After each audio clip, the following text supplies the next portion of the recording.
Politics YouTube channel நேயர்களுக்கு அன்பு வணக்கம். நான் உங்கள் ராச தமிழன். என்னுடன் அன்பு தோழர் திரு ராஜ்கவின், தமிழ் தேசியவாதி, மூத்த அரசியல் வித்தகர். அவர் நம்மளோட இன்னைக்கு அரங்கத்தில் இணைஞ்சிருக்காரு. எந்த மாதிரி விஷயம் அப்படின்னா, வருகின்ற 2026 சட்டமன்ற தேர்தலின் முன்னோட்டமாக திரு விஜய் இளைய தளபதி அவர்கள் தாவேகா தமிழக வெற்றி கழகத்தின் ஒரு தலைவர், அதன் ஃபவுண்டரும் அவர் தான். அதை உருவாக்கி இன்னைக்கு வெற்றிகரமாக தன்னோட 2வது மாநில மாநாடை முடிச்சிருக்காரு. அதன் வெற்றியின் தாக்கமானது பல கட்சிகளை எதிரியாக பார்க்க தோன்றி இருக்கிறது. பல கட்சிகள் ஓடிக்கொண்டிருக்கின்றன, ஒளிந்து கொண்டிருக்கின்றன. அவர் மேல் பல விமர்சனங்களை வைத்துக் கொண்டிருக்கின்றன. மிக பெரும் தாக்குதலுக்கு உட்பட்ட விஜய் அவர்கள் அமைதியாக போய்கொண்டிருக்கிறார். ஏனென்றால் நிறைகுடம் தழும்பாது குறைகுடம் கூத்தாடும் என்பது போலத்தான் இருக்கிறது. அதை பற்றிய தங்கள் கருத்து சார்? வணக்கம். விஜயை பற்றி நீங்கள் சொன்னீங்க, கிட்டத்தட்ட உண்மைதான். விஜய் இப்போ முன்னணி ரேஸில் இருக்கார். இப்போது தற்போதைய காலகட்டத்தில் 2ஆம் இடத்தில் இருக்கிறார். கிட்டத்தட்ட திமுக வெர்சஸ் டிவிகே என்பது போலத்தான் தற்போதைய அரசியல் போய்கொண்டிருக்கிறது. இதனால் பாதிக்கப்படும் மாற்றுக் கட்சிகள் அனைவருமே கொய்யோ முறையோ என்று குமுறிக்கொண்டு கத்தி கொண்டிருக்கிறார்கள். அது சோசியல் மீடியா நன்றாகவே தெரிகிறது. ஆனால் இன்று கத்தி கொண்டிருப்பவர்களாம் நாளை விஜய் பக்கம் கூட போய் சாயலாம் என்பது என்னுடைய அரசியல் அனுபவம். குறிப்பாக சொல்ல வேண்டுமென்றால் 2026 தேர்தலில் ஒரு விஜய் தலைமையில் ஒரு மிகப்பெரிய கூட்டணி அமையும் போலத்தான் தெரிகிறது. விஜயினுடைய அந்த தேர்தலுடைய யுக்தி கூட நிறைய மாற்றப்பட்டிருக்கிறது. அவர் கூட்டணி ஆட்சிக்கு தயார் என்று வெளிப்படையாகவே அறிவித்து விட்டார். அது நிச்சயமாக குறிப்பாக திமுகவில் இருக்கும் விடுதலை சிறுத்தைகள், தற்போது திமுகவுக்கு போறதாக சொன்னார்கள். அவர்கள் கூட வர வாய்ப்பு இருக்கிறது. பாட்டாளி மக்கள் கட்சி, ஏன் காங்கிரஸ் கூட அந்த மாற்றத்தை கொடுக்கலாம். அதே போல அமமுக, பன்னீர்செல்வம் அவர்களும் கிட்டத்தட்ட அவர்கள் ஒரு நெருக்கடியாக நின்று கொண்டிருக்கிறார். அவருக்கான வாய்ப்புகள் வெளிப்படையாக தெரிகிறது. இல்லை, நீங்கள் சொன்னது போல காங்கிரஸ் கூட ஏற்கனவே பேச்சுவார்த்தை நடந்து கொண்டிருப்பதாகத்தான் பல நிகழ்ச்சிகளில் பேசப்பொருளாக வந்து கொண்டிருக்கிறது. ஆனால் நீங்கள் 2வதாக சொன்ன திரு பன்னீர்செல்வம் அவர்களும் அமமுக அந்த கட்சியின் பொதுச் செயலாளரும் எப்படி இதில் இணைவார்கள் என்பதுன்றது நீங்க கொஞ்சம் சொன்னீங்கன்னா நல்லா இருக்கும். பன்னீர்செல்வமும் அமமுக இணைவது என்பது ஒரு பெரிய ஆச்சரியம் ஒன்றுமில்லை. காரணம், இருவரும் ஒரே பங்காளிகள் தான். திரு பன்னீர்செல்வம் அவர்களுக்கு பங்காளி சண்டை போட்டுக் கொண்டிருந்தார்கள். அவர்கள் எப்போதும் சண்டை போடவில்லை. ஆரம்ப கட்டத்தில் அவர் தர்மயுத்தம் நடத்தி அந்த கட்சிக்கு ஒரு பின்னடைவை ஏற்படுத்தினார். ஆனால் அவர்கள் யாருக்கு பின்னடைவை ஏற்படுத்தினாரோ அவர்களே இன்று அவரை மன்னிக்க தயாராகி விட்டார்கள். அவரை நட்பு பாராட்ட ஆரம்பித்து விட்டார்கள். அதை பற்றி பேசி ஒரு பிரயோஜனம் இல்லை. அவர்கள் சரியாகத்தான் போய்கிறார்.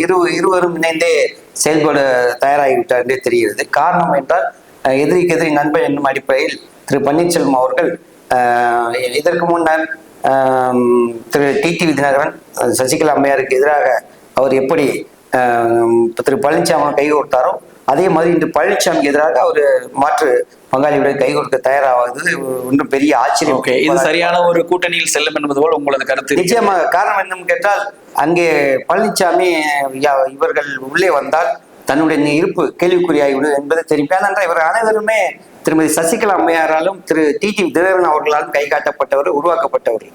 அப்படி இருக்கும்போது இவர்கள் பழனிசாமி அவர்களுக்கு ஒரு பணம் மற்றும் சில சலுகைகள் செய்ததனால் ஆட்சியில் இருக்கும்போது அவர்கள் தற்போது இந்த கட்சி உடைந்து விடக்கூடாது அல்லது சின்னம் உடைந்து விடக்கூடாது, மேற்கொண்டு பாஜகவின் ஆதரவு முழுசாக பழனிசாமிக்கு இருந்ததனால் அவர்கள் பழனிசாமி பின்னே அணிவகுக்கின்றார்கள். தற்போதைய நிலை அப்படி இல்லை. காலம் நிச்சயமாக சில முடிவுகளை எடுக்க கட்டாயப்படுத்தும். எனக்கு தெரிந்து உள்ளே இருக்கும் அதிமுக 2ஆம் கட்ட தலைவர்களில் பெரும்பாலானோர் திருமதி சசிகலா அம்மையார் அவர்களின் பின்னால் இருப்பதாகத்தான் தெரிகிறது. அதை பன்னீர்செல்வம் சரியாக கொண்டு சேர்க்கும் பணியை செய்வதாகவும் சொல்லப்படுகிறது. எது எப்படியோ பாஜக அதிமுக கூட்டணியில் ஒரு பெரிய சலசலப்பை உருவாக்கிவிட்டார் திருவாளர் விஜய் அவர்கள். தங்களது கருத்துப்படி இது அரசியலில் ஏற்கப்பட்டிருந்தாலும் இது போன்ற சிறு சிறு கட்சிகள் அமமுக முன்னேற்ற கழகம் மற்றும் பாத்தீங்கன்னா பன்னீர்செல்வம் அவர்கள் எந்த கட்சியிலுமே அவர் உருவாக்கவில்லை, தானாக செயல்பட்டு இயங்கிக் கொண்டிருக்கிறார் சுயேட்சையாக. அது போக பார்த்தீர்கள் காங்கிரசுடன் பேச்சுவார்த்தை ஓரளவுக்கு நடைபெற்றுக் கொண்டிருப்பது போல இருந்தாலும் இன்று இந்த எதிரான கட்சிகள் திரு விஜய் அவர்கள் 2வது மாநில மாநாட்டிற்கு அப்புறமாக இந்த பிற கட்சிகள் எதிர்கட்சிகளும் சரி ஆளுங்கட்சிகளும் சரி அதில் உள்ள தனது கட்சியில் உள்ள கூட்டணி சிறு சிறு கட்சிகள் இருக்கு இல்லையா, ஒருங்கிணைந்த கட்சிகள். எடுத்துக்காட்டுக்கு திரு தொல் திருமாவளவன் சொல்றார் விஜய் என்ன செய்து விடுவார், அவர் கொள்கைத்தனமாக எதுவுமே பேசப்படவில்லை அப்படின்னு சொல்லியும் திரு அன்பில் மகேஷ் பொய்யாமொழி அவர்கள் என்ன சொல்றாரு அப்படின்னா விசில் அடிச்சான் குஞ்சுகள், இந்த வார்த்தை ஏற்கனவே நீங்க சொன்ன வார்த்தை அது, விசில் அடிச்சான் குஞ்சுகள் என்ன செய்து விடும் அப்படி என்பது போல நேற்று திரு அன்பில் மகேஷ் பொய்யாமொழி அவர்கள் சொல்லியிருக்காங்க. இந்த கருத்துக்கள் எல்லாம் எதை காட்டுகிறது? இப்போது சொல்லுவோர் அனைவரும் விஜயின் ரசிகர்கள் தான் என்பதை ஞாபகத்தில் வைத்துக் கொள்ளுங்கள். இருக்கும் இடத்திற்கு விசுவாசமா இருக்க வேண்டும் என்பதற்காக அவர்கள் இது போன்ற கருத்துக்களை கூறிக்கொண்டிருக்கிறார்கள் தவிர மற்றபடி திமுகவில் முதலமைச்சர் திரு ஸ்டாலின் அவரையும் அவர் குடும்பத்தை தவிர மற்றவர்கள் எல்லாம் நாளை ஒருவேளை ஒரு பின்னடைவு ஏற்பட்டால் இவர்கள் செல்லும் இடம் நிச்சயமாக சந்தேகம் இல்லாமல் விஜய் நோக்கித்தான் இருக்கும். காரணம் என்று கேட்டால் திமுகவினர் அதிமுகவிற்கு போக மாட்டார்கள், ஆனால் பாஜகவும் போக மாட்டார்கள். ஆனால் அவர்களுக்கு சரியாக இருக்கும் என்றால் நிச்சயமாக விஜய் பின்னாடி நீங்கள் சொல்வது இல்ல. இவர்கள் எல்லாம் கூடி இருப்பது என்னவென்று கேட்டீங்கன்னா வருகிற 2026 சட்டமன்ற தேர்தலில் விஜய் ஒரு தனிப்பெரும்பான்மை பெற்ற ஒரு மிக பெரும் சக்தியாக விளங்குவார் மட்டும் என்பதல்லாமல் அவரது ரசிகர் கூட்டம் இன்று பாத்தீங்கன்னா பல இடங்களில் பாத்தீங்கன்னா ஒரு சில விஷயங்கள் நல்ல விஷயங்கள்லாம் செஞ்சுட்டு இருக்காங்க. அதுபோக இந்த எதிர்கட்சிகள் இவரை குறை சாட்டி கொண்டே இருக்கின்றன. இனி வலைதளங்கள்ல பாத்தீங்க அப்படின்னா விஜயை குறை சொல்லாதவர்கள் பாவம் செய்தவர்கள் என்பது போல பேசுகிறார்கள். ஏனென்றால் இவர்கள் எல்லாம் ஞானியும் உத்தமர்கள் போலவும் புனிதர்கள் போலவும் அவர்களை காட்டிக்கொண்டு அவரை மட்டுமே குற்றமுள்ளவராக சுட்டி காட்டுகிறார்கள். இங்கே ஒரு விஷயத்தை நீங்கள் உற்று நோக்க வேண்டும். விஜயின் வரவு குறிப்பாக 2வது மாநிலம் தழுவிய மாநாடு மதுரையில் நடைபெற்றது அல்லவா, இந்த மாநாடு மிகப்பெரிய தாக்கத்தை ஏற்படுத்தி இருக்கிறது. அங்கே வந்த குறிப்பாக இளம் தலைமுறையினர் விஜயை நோக்கி ஒரு ஆக்ரோஷமான ஒரு என்ன சொல்வது ஒரு புரட்சி மாற்றத்திற்கான ஒரு அச்சாரமாக அது தெரிகிறது.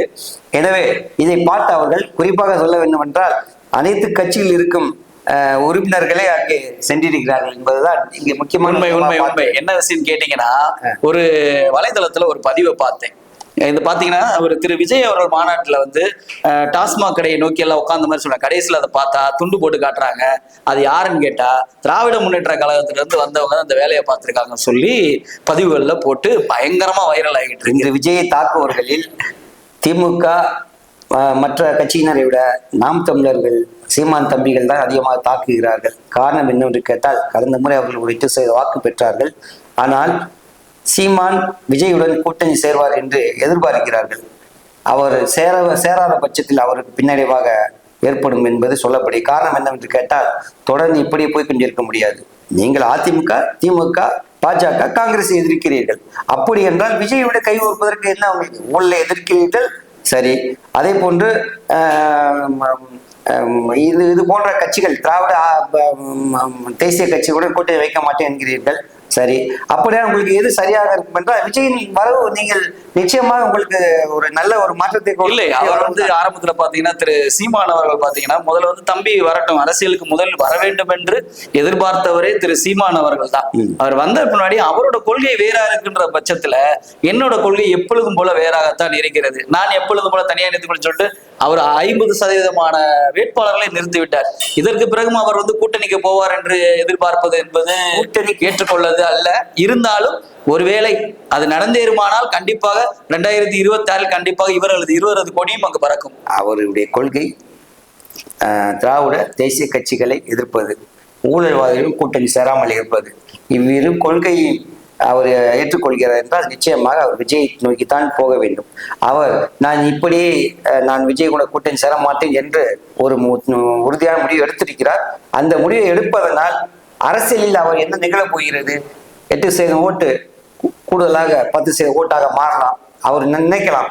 ஆனால் அதுவே 6% ஓட்டுகளாக மாறிவிட்டால் அது அடுத்தடுத்த கட்டத்திற்கு அவருக்கு ஒரு பின்னடைவாகவே அந்த கட்சியை சேர்ந்த சீமான் தம்பிகளுக்கு ஒரு மிகப்பெரிய ஒரு என்ன சொல்வது, ஒரு பேக் ஃபயரா கூட மாற வாய்ப்பு. ஆக மொத்தத்தில் வருகின்ற 2026 சட்டமன்ற தேர்தலில் திரு விஜய் அவர்களது தமிழக வெற்றி கழகமானது ஒரு சிம்ம சொப்பனமாக திகழும் என்பது போலதான் உங்களோட கருத்து இருக்கிறது. அதாவது என்னவென்றால், அவர் சீமானுடனும் அதே போல் அமமுக மற்றும் திமுகவிலிருந்து வெளியிருக்கும் மரியாதை திருமாவளவன் அவர்களாகட்டும், மரியாதைக்குரிய அன்புமணி பாட்டாளி மக்கள் கட்சி ஆகட்டும், தேமுதிக, இவர்கள் அனைவரையும் இணைத்து அவர் இறங்குவாரேயானால் அரசியல், தமிழக அரசியல் மீண்டும் ஒரு மிகப்பெரிய மாற்றம் நடக்கும். அதை யாராலையும் தடுக்க முடியாது. அதை நோக்கி அவர் செல்ல வேண்டும் என்பது பொதுவாக மக்களுடைய எண்ணம் அதுவாகத்தான் இருக்கிறது.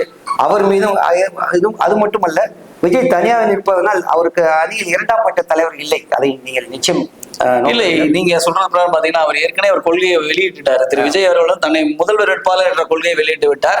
அதற்கு அடுத்தபடியாக அவர் தங்களிடம் வருவர்களை நாங்கள் ஏற்றுக்கொள்கிறோம், புறந்தள்ள மாட்டோம், ஆனாலும் ஆட்சியிலும் பங்கு அதிகாரத்திலும் பங்கு என்பது போல அந்த விஷயங்களை நாங்கள் கண்டிப்பாக செய்து தருகிறோம்ன்ற மாதிரி தான் சொல்லியிருக்காங்க.